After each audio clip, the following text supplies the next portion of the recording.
Sadar atau tidak, beberapa tahun terakhir ini Grammy Awards cukup banyak mendapat kritikan baik dari para pendengar, musisi, kritikus, bahkan para pelaku di industri musik Amerika Serikat. Pertanyaannya, apa yang membuat Grammy Awards sampai berada di titik seperti sekarang? Semuanya akan kita bahas di What's the Story kali ini.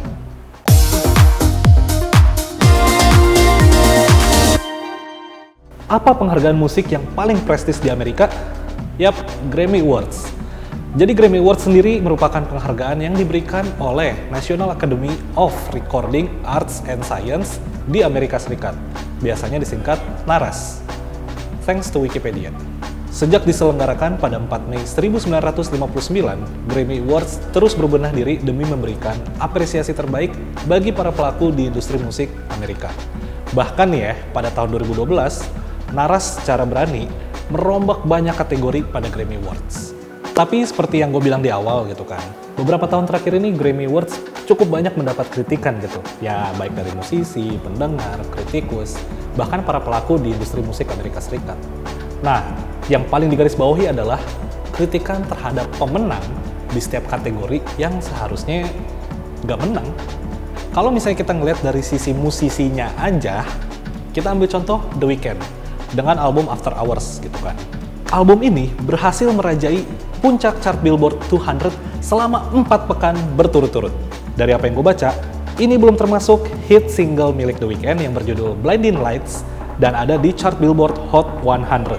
Single ini tuh bertahan di jajaran top 5 selama 43 minggu, ada di jajaran top 10 selama 57 minggu, dan ada di jajaran top 40 selama 86 minggu. Impresif? Iya pasti dong. Bahkan ya The Weeknd itu digadang-gadang sebagai kontender kuat peraih 4 kategori utama di Grammy Awards.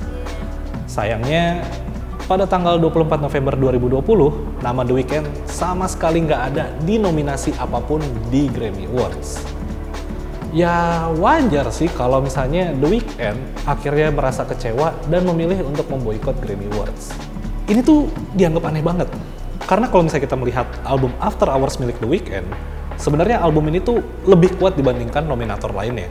Karena After Hours masuk dalam jajaran top 10 album dengan penjualan terbesar sepanjang tahun 2020. Hal yang sama terjadi pada Nicki Minaj, di mana pada saat awal kemunculannya, ia berhasil mendominasi chart Billboard Hot 100 dengan 7 single. Ya, pencapaian ini sih membuat Nicki Minaj jadi rapper perempuan dengan gebrakan terbesar di industri musik Amerika Serikat dalam 1 dekade terakhir. Nicki Minaj sih masuk nominasi Best New Artist pada Grammy Awards tahun 2012. Cuma sayangnya Nicki Minaj harus kalah dengan Bon Iver. Yang kalau nih, misalnya kita tarik ke belakang, sebenarnya Bon Iver sudah memulai debut rekamannya sejak tahun 2007. Terus kenapa bisa masuk dalam nominasi Best New Artist ya? Di sisi lain, Nicki Minaj memiliki impact yang sangat besar pada scene musik hip hop maupun rap di Amerika. Bahkan ya, Nicki Minaj itu dinilai sebagai cikal bakal kemunculan daripada rapper-rapper perempuan yang bisa kita temui sekarang gitu. Contohnya kayak Cardi B atau misalnya Megan Thee Stallion. Di awal tahun ini, Nicki Minaj sempat menyindir isu rasis atas kekalahannya 10 tahun lalu. Memang isu rasisme ini tuh bukanlah hal baru gitu dalam Grammy Awards. Meskipun nominasi dan pemenangnya sudah lebih diverse, cuma beberapa musisi masih merasakan adanya rasis dalam Grammy Awards. Yang terbaru, Drake menarik 2 lagunya dari 2 nominasi Grammy Awards. Memang belum diketahui pasti apa alasannya kenapa Drake menarik 2 lagunya. Cuma yang kita tahu, dan kebanyakan orang sudah tahu juga, kalau Drake memiliki hubungan yang kurang baik dengan Grammy Awards, termasuk isu rasis. Pada tahun 2017, Drake sempat menyinggung tentang lagu Hotline Bling yang masuk dalam kategori rap, di mana kategori tersebut memang cukup sering dikaitkan dengan musisi berkulit hitam. Nah, pada kategori itu, Drake memang menang. Tapi, Drake juga mempertanyakan, kenapa lagu Hotline Bling bisa masuk dalam kategori rap, sedangkan lagu tersebut sama sekali bukan lagu rap. Hal yang mirip juga dirasakan oleh Tyler, The Creator. Pada tahun 2020, ia sempat mengungkapkan kekesalannya atas album Iger, album miliknya sih, yang masuk dalam kategori Best Rap Album. Padahal, menurut Tyler, album ini tuh sebenarnya album pop. Tapi kenapa bisa masuk dalam kategori tersebut? Sedangkan bagi Tyler sendiri, label rap dan label urban itu memiliki makna yang sama dengan N-word. Data juga menunjukkan dari tahun 2012 sampai 2020, musisi berkulit putih mendominasi seluruh nominasi Grammy Awards sebanyak 73,3%. Sisanya ya diisi oleh musisi berkulit hitam, Latin, dan juga Asia. Sejauh ini, musisi berkulit hitam hanya mendominasi kemenangan di kategori seperti rap dan R&B, alias jarang memenangkan 4 kategori utama dalam Grammy Awards. Data juga menunjukkan kalau kategori Album of the Year hanya dimenangkan oleh musisi berkulit hitam sebanyak 11 kali. Ini termasuk Jon Batiste yang berhasil memenangkan kategori Album of the Year pada tahun ini.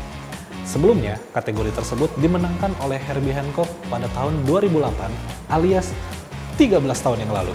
Padahal menurut research dari Draft FCB, musisi berkulit hitam berhasil mendominasi lebih dari 81% top 10 album terlaris di Billboard. Ini belum termasuk dengan kekalahan musisi-musisi lain yang bisa dibilang gak masuk akal. Contoh pada tahun 2015, Beyoncé sempat kalah dari Beck. Kemudian ada Frank Ocean yang kalah dari Mumford & Sons. Dan juga kita punya Kendrick Lamar yang kalah dari Daft Punk. Itu agak susah sih. Tapi ya masih banyak lah musisi-musisi lain yang bisa dibilang gak masuk akal. Terlepas dari isu rasis yang ada di lingkungan Grammy Awards, kekecewaan juga muncul karena adanya musisi besar, sukses, dan juga populer yang nggak pernah memenangkan satu nominasi pun. Contohnya Snoop Dogg. Snoop Dogg sudah dinominasikan sebanyak 16 kali, tapi dia nggak pernah menang sekalipun. Nah, Katy Perry, Nicki Minaj, dan Sia Furler juga bisa dibilang jadi musisi masa kini yang tanpa kalian sadari, sebenarnya nggak pernah menang dari Grammy Awards. Padahal, mereka tuh sebenarnya udah bolak-balik gitu masuk dalam nominasi ya ajang penganugerahan tersebut. Termasuk musisi legendaris seperti Tupac, Bjork, Queen, atau bahkan Diana Ross yang sama sekali nggak pernah memenangkan Grammy Awards. Dengan semua hal yang udah gue bilang tadi, mungkin kalian juga jadi bertanya-tanya, sebenarnya seperti apa sih sistem voting atau sistem penilaian dalam Grammy Awards? Well, sebenarnya Grammy Awards memiliki sistem yang cukup mirip gitu loh dengan MTV contohnya, karena masih memakai sistem voting. Bedanya, MTV memakai sistem voting dengan mengambil suara dari penggemar atau misalnya publik. Sedangkan Grammy Awards itu mengambil suara dari National Academy of Recording Arts and Science atau yang tadi gue bilang NARAS. So, Grammy Awards melakukan penilaian secara mandiri yang dimulai dari tahapan submission, di mana para anggota Recording Academy maupun perusahaan rekaman yang sudah tercatat mendaftarkan musik video, lagu, atau album dalam periode 1 tahun yang mereka rasa layak untuk berada di Grammy Awards.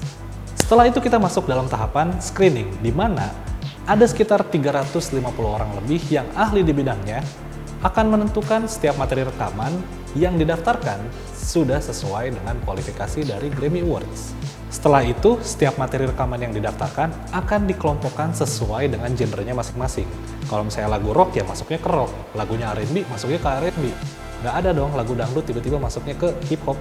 Tahap screening sendiri dilakukan bukan untuk penilaian secara teknikal, melainkan hanya untuk memastikan setiap materi rekaman yang sudah terdaftar ini sudah sesuai dengan genre dan kategorinya masing-masing. Barulah kita masuk dalam tahap nominating atau pengnominasian. Supaya penilaian fair, setiap member dari Recording Academy akan diarahkan untuk memilih sesuai dengan bidang keahlian mereka masing-masing. Yang nantinya, seluruh voting akan dikumpulkan oleh kantor akuntan Deloitte dan disusun secara independen. Selanjutnya, kita masuk dalam tahap Special Nominating Committees, yakni tahap nominasi akhir yang ditentukan oleh para anggota voting dari setiap kota yang dicatat atau yang tercatat di Recording Academy. Nah, berhubung ini agak panjang, jadi gue bakal baca aja ya. Setelah nominasi ditentukan dan diumumkan, anggota voting dari Recording Academy akan memilih 10 kategori dalam 3 bidang genre. Kemudian ditambah 4 kategori bidang umum untuk menentukan pemenang, alias 4 kategori utama dalam Grammy Awards. Nah, supaya kualitas voting tetap terjaga, anggota yang ditunjuk hanya akan memilih sesuai dengan bidang keahlian mereka. Dan akhirnya, begitu semua voting dikumpulkan kembali oleh kantor akuntan Deloitte secara independen, barulah juara akan diumumkan di Grammy Awards Premier yang disiarkan. Peraih Grammy Awards nantinya akan menandatangani juga menyetujui terms and condition sebelum kemudian menerima patung Grammy Awards. Terlepas dari setiap kritik maupun pro kontra yang ada, sebuah ajang penghargaan musik pasti membutuhkan sosok pemenang dan juga yang kalah. Dalam konteks ini, Grammy Awards gitu kan, yang penilaiannya dilakukan oleh sebuah lembaga musik di Amerika Serikat demi mencari sosok musisi terbaik setiap tahunnya. Well, menurut kalian, apakah Grammy Awards masih relevan untuk menjadi tolak ukur musik bagus atau musisi yang bagus? Coba kalian tulis di kolom komentar di bawah, kita diskusi sana aja ya. So please jangan ragu untuk klik tombol like kalau memang kalian suka dengan konten-konten seperti ini, dan pastinya juga jangan lupa untuk tekan tombol subscribe kalau memang kalian menantikan pembahasan-pembahasan seperti ini gitu ya. Dan gua Nathan pamit, and I'll see you on whatever next video. Bye-bye.